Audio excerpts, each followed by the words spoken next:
laki ni seorang yang bernasib baik ke tak? Saya yakinlah 100% anda semua akan jawab tak, laki ni memang tak bernasib baik langsung.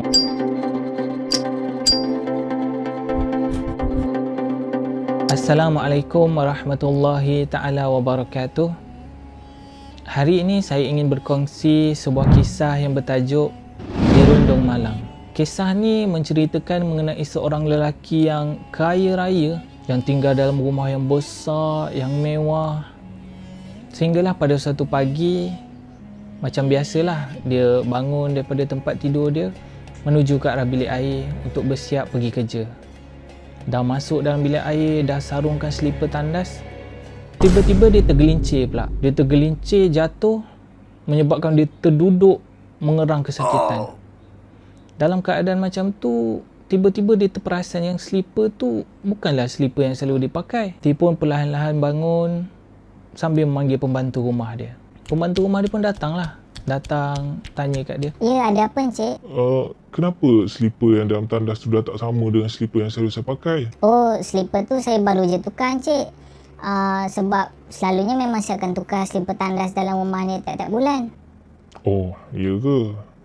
Tak apalah kalau macam tu. Pembantu rumah dia pun keluar. Dia pun pergi masuk bilik air balik. Sambunglah untuk bersiap nak pergi kerja kan. Dah siap, dah selesai apa semua, dia pun turun bawah. Daripada jauh, dia dah nampak semua ahli keluarga dia dah tunggu dia dekat meja makan. Nak makan sama-sama, nak breakfast sama-sama dengan dia.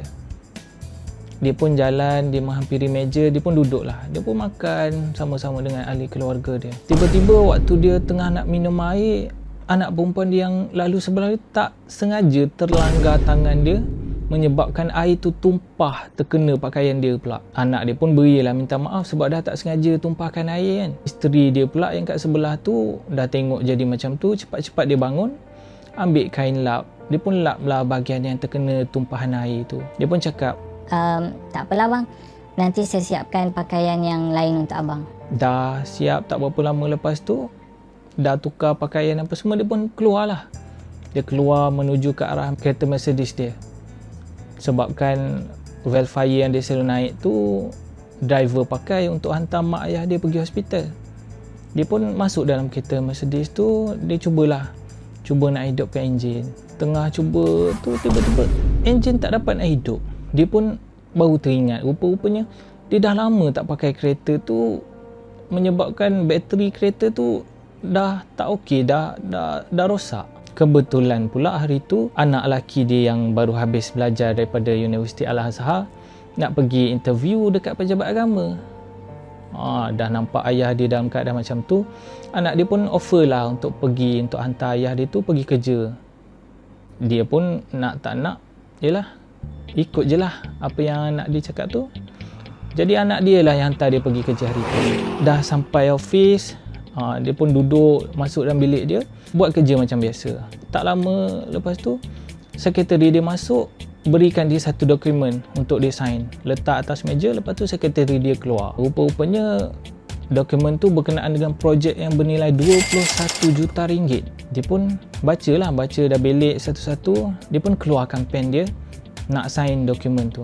Tapi bila nak sign tu, tiba-tiba ink pen tu dah tak ada, dah habis. Dia pun cubalah cari dalam laci kat atas meja dia kan. Tak ada juga pen yang boleh guna. Dia pun ambil dokumen tu nak bawa keluar pergi jumpa sekretari dia. Nak dapatkan pen, lepas tu nak sign dokumen tu. Bila je dia keluar daripada bilik dia, nak tutup pintu, jari dia boleh tersepit pula dekat pintu tu. Dia pun sekali lagi mengerang, mengadu kesakitan kan. Tapi sebabkan dia nak segera, dia pun buat tak tahu je, pergi jumpa sekretari dia, pergilah sign dokumen tu. Lepas tu dia balik duduk kat tempat dia semula. Dah selesai pun, dia pun termenung kejap. Dalam keadaan macam tu, dia pun mengeluh, Hai, apalah nak jadi dalam hidup aku ni? Tiap-tiap hari ada je benda yang tak kena, ada je benda yang tak okey jadi. Jadi macam itulah kisah dia. Saya nak kongsikan. Sekarang ni kalaulah saya tanya pada anda semua, laki ni seorang yang bernasib baik ke tak? Saya yakinlah 100% anda semua akan jawab tak, laki ni memang tak bernasib baik langsung. Ada je benda yang tak kena jadi kan. Tapi sebenarnya ada sudut lain yang kita boleh pandang dalam hidup dia. Saya akan cuba ceritakan balik kisah tadi dalam sudut yang berbeza. Lelaki ni adalah seorang lelaki yang kaya raya, yang tinggal dalam rumah yang mewah, yang besar. Dalam rumah dia juga ada pembantu rumah. Dan bayangkan ya, selipar tandas dalam rumah dia je tiap-tiap bulan ditukar. Cuba bayangkan kalau peralatan lain, benda-benda lain. Dan lelaki ni juga ada sebuah keluarga yang ada masa untuk luangkan dengan dia, untuk makan sama-sama dengan dia, untuk berkumpul semua ahli keluarga. Dan dia juga ada seorang isteri yang boleh melayan dia, membantu dia. Bayangkanlah bila ada air tumpah terkena pakaian dia, isteri dia yang bangun lapkan, dan isteri dia jugalah yang sediakan pakaian lain untuk dia. Dan dia juga ada kereta Mercedes, bukan calang-calang orang yang boleh pakai, kereta Velfire, seorang pemandu. Dan dia juga ada seorang anak lelaki yang lepasan Universiti Al-Azhar, seorang yang alim dalam ilmu agama. Itu dalam rumah tangga, dalam keluarga dia. Dalam sudut kerjaya dia pula, perniagaan dia boleh dapatkan projek yang bernilai 21 juta ringgit. Jadi saya nak tanya sekali lagi lah, soalan yang sama. Adakah anda merasakan dia ni seorang yang bernasib malang ataupun tak? Saya pasti anda semua akan mengatakan yang dia ni bernasib baik. Sebenarnya macam itulah hidup kita.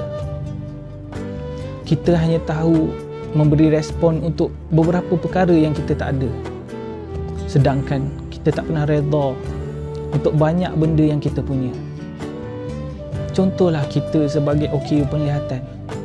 Kita selalu cakap Allah dah ambil penglihatan kita, Allah dah ambil mata kita, tapi tak pernah keluar daripada mulut kita mengatakan Allah masih berikan kita telinga, Allah masih berikan kita hidung untuk menghidu, Allah masih berikan kita mulut untuk berkata-kata, Allah masih berikan kita tangan untuk memegang dan merasa, Allah masih berikan kita kaki untuk berjalan ke tempat yang kita suka, Allah masih berikan kita keluarga yang boleh memberikan kita kasih sayang, Allah juga berikan kita sahabat yang boleh luangkan masa bersama dengan kita.